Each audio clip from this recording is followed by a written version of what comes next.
नमस्कार, प्रभा साक्षी news network देख रहे हैं आप। मैं आपके साथ फड़ौती वाली। हम मौजूद हैं गोरखपुर महानगर में। उत्तर प्रदेश विधानसभा चुनाव जितना रोचक था उतना ऐतिहासिक भी रहा। भारतीय जनता पार्टी पूर्ण बहुमत की सरकार बनाती है। उत्तर प्रदेश के मुख्यमंत्री योगी आदित्यनाथ दोबारा चुने जाते हैं, शपथ भी ली जाती है, तमाम मंत्रिमंडल बनते हैं, मंत्रिमंडलों में नए नए चेहरों को भी दिखाया जाता है। लेकिन जो राजनीति का अपना अलग आयाम है, ऊंच नीच और तमाम तरीके की जो दलीलें सामने आती हैं, वो अनवरत बरकरार रहता है। मैं बात कर रहा हूं ऐसे कद्दावर नेता की जो समाजवादी पार्टी में थे। लगभग 20 से 22 सालों तक उन्होंने अपना वहाँ त्याग दिया था। समाजवादी पार्टी उनके रगों में था, जैसा कि मैंने बातचीत भी किया है उनसे इसके पूर्व में, तो ऐसा चर्चा वो करते थे। नाम था डॉक्टर केसी पांडे। राष्ट्रीय सचिव भी रहे समाजवादी पार्टी में और उसके साथ ही राज्य मंत्री के पद पे भी थे। तो तमाम तरीके की जो उनके इर्द गिर्द की राजनीति थी उन्हीं से होकर निकलती थी और जुड़कर निकलती थी। लेकिन जब उन्होंने गठन किया था परशुराम सेना का, उसमें कहा गया था कि जो एक ब्राह्मण बाहुल्य है, कहीं ना कहीं ब्राह्मणों के साथ दोहन हो रहा है और ब्राह्मणों के दोहन न हो, ब्राह्मणों के साथ जो है दुर्व्यवहार न हो, उनको सबल बनाया जाए, इसके लिए उन्होंने स्थापना की थी। और बताओ, राष्ट्रीय अध्यक्ष उन्होंने बेहतर कार्य भी किया था। साथ में समाजवादी पार्टी को भी वो सपोर्ट करते थे, समाजवादी पार्टी को भी समर्थन देते थे। लेकिन क्या कारण हो गया कि प्रत्यक्ष और अप्रत्यक्ष दोनों तरीकों से बात की जाए तो परशुराम सेना एक ऐसा विंग जो ब्राह्मणों के उत्थान के लिए तो था ही, लेकिन समाजवादी पार्टी को भी समर्थन देता था, आज की डेट में वो समाजवादी पार्टी को समर्थन देने से इनकार कर रहा है और जितने भी पदाधिकारीगण हैं सबने इस्तीफा देना शुरू कर दिया है। हमारे साथ परशुराम सेना के प्रदेश महामंत्री और सोशल मीडिया प्रभारी प्रशांत पांडे जी हैं। उनसे जानेंगे कि आखिर क्या कारण हो गया समाजवादी पार्टी से परशुराम सेना जो है वो निष्कासित तो नहीं कहेंगे, लेकिन ये कहेंगे कि परशुराम सेना ने समाजवादी पार्टी को बहिष्कार कर दिया। प्रशांत जी, क्या कारण हो गया? देखिए, हमारे राष्ट्रीय अध्यक्ष माननीय डॉक्टर केसी पांडे जी नेताजी के समय से पिछले 22 वर्षों से समाजवादी पार्टी का समर्थन करते थे और नेताजी के साथ इन्होंने व्यक्तिगत संबंध बनाया और नेताजी और माननीय मंत्री जी दोनों लोग एक दूसरे के पूरक थे। संबंध इतना अच्छा था कि कई बार नेताजी हमारे माननीय डॉक्टर केसी पांडे जी के अध्यक्ष जी के घर भी आए थे। एक पारिवारिक संबंध था और देखा जाए तो हम सभी ने 2017 के बाद जब अखिलेश यादव समाजवादी पार्टी के राष्ट्रीय अध्यक्ष बने, हमारे राष्ट्रीय अध्यक्ष डॉक्टर केसी पांडे जी उस समय समाजवादी पार्टी के राष्ट्रीय सचिव थे, यूपी पार्लियामेंट्री बोर्ड के मेंबर थे। आने के बाद इन्होंने सब कमेटियां भंग की, हमारे अध्यक्ष जी को उस पद पे नहीं रखा, नई कमेटियां बनाई।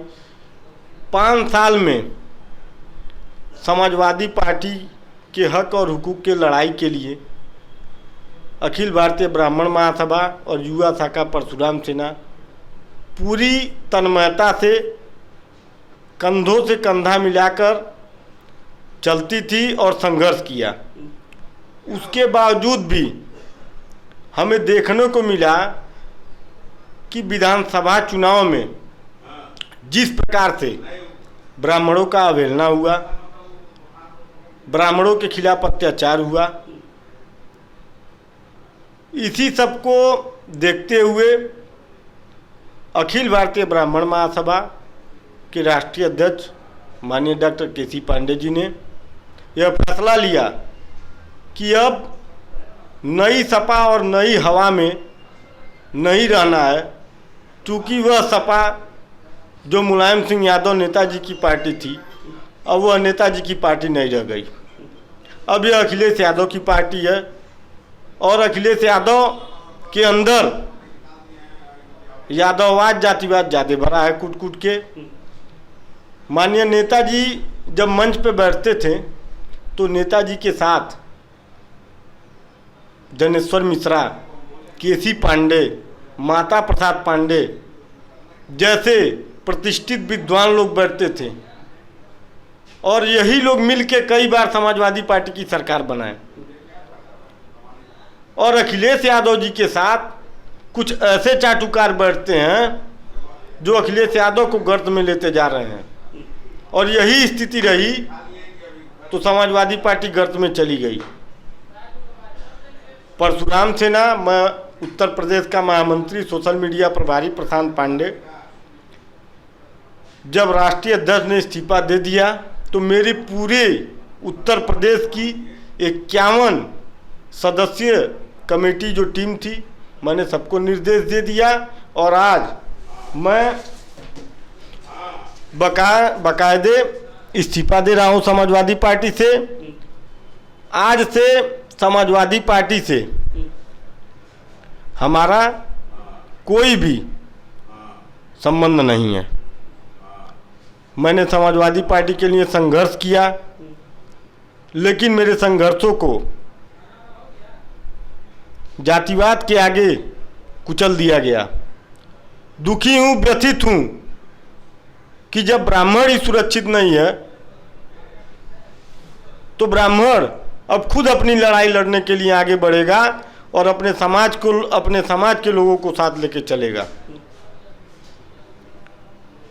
और इसी के नाते समाजवादी पार्टी के सभी सदस्यता, अस्थायी सदस्यता से भी मैंने इस्तीफा दे दिया। मैं बाकायदे आपके सामने यह रख भी दिया हूं और आज के बाद हमारा समाजवादी पार्टी से कोई संबंध नहीं है। बिल्कुल।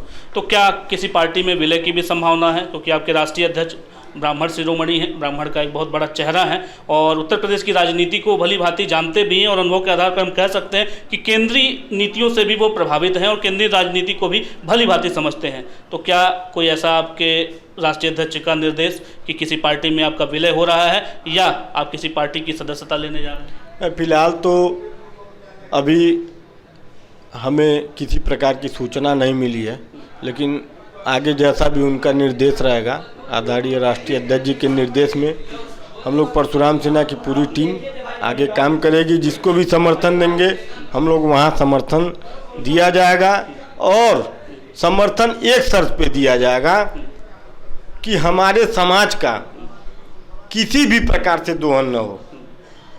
जो हमारी मांगे हैं, उत्तर प्रदेश में सवर्ण आयोग का गठन हो, ब्राह्मण कल्याण बोर्ड का गठन हो, शहीद मंगल पांडे की प्रतिमा विधानसभा के सामने लगाई जाए, आरक्षण में हमको भी वरीयता दिया जाए। हमारे समाज के लोग भी गरीब हैं, ब्राह्मणों को जो कर्मकांडी ब्राह्मण हैं उनके लिए सरकार एक मासिक पेंशन तय करे, मासिक पेंशन दिया जाए। इन सभी मांगों को लेके आदरणीय राष्ट्रीय अध्यक्ष जी जिसको भी समर्थन करेंगे, परशुराम सेना उसके साथ समर्थन करेगी। एक अंतिम प्रश्न का जवाब दे दीजिए। विधानसभा 2022 हमने देख लिया और जिस तरीके से बड़े मंचों पर प्रधानमंत्री नरेंद्र मोदी कहते हैं कि 2022 का जो चुनाव है निश्चित तौर पे 2024 के लिए एक नया रणनीति साबित करेगा, तो क्या 2024 में परशुराम सेना के जितने भी आपने कैंडिडेट्स की बात की 51 सदस्यीय टीम है, 2024 की रणनीति के लिए तैयार है? जी बिल्कुल तैयार है। मैं आपको बताना चाहता हूँ कि चुनाव बीतने के बाद से मैं पूर्वांचल का दौरा किया हूँ, हर एक जिला अध्यक्षों से मिला हूँ, मीटिंग किया हूँ। मेरी अंदर की मीटिंग सब तैयार है, चल रही है और मेरी 75 जिला में मैंने आज ही अपने परशुराम सेना के प्रभारी प्रत्याशियों को घोषित कर दिया है कि 2024 में अपने समाज को इकट्ठा करिए, जिससे 2024 में अगर हम अपने किसी को भी समर्थन दें तो हम एक टीम के साथ दें, एक मजबूती के साथ दें। ठीक है, हमसे बात करके बहुत बहुत धन्यवाद। बहुत बहुत धन्यवाद। हमारे साथ थे प्रशांत पांडे जी, आप प्रदेश महामंत्री हैं अखिल भारतीय ब्राह्मण महासभा, उसके साथ साथ जो उसका युवा विंग है परशुराम सेना, उनका कहना था कहीं ना कहीं नीतियों की कमी थी जिसकी वजह से समाजवादी पार्टी की सदस्यता और जितनी भी अस्थायी सदस्यता थी, उनके जितने भी कार्यकारिणी सदस्य थे सब ने अपना इस्तीफा दे दिया है। और बतौर जो इनके राष्ट्रीय अध्यक्ष डॉक्टर केसी पांडे, पूर्व राष्ट्रीय सचिव रहे समाजवादी पार्टी में, एक बड़ा चेहरा, बड़ा ब्राह्मण चेहरा कह सकते हैं, उनके कहने के अनुसार सारे इनके पदाधिकारियों ने अपने अपने पदों से भी इस्तीफा दे दिया है।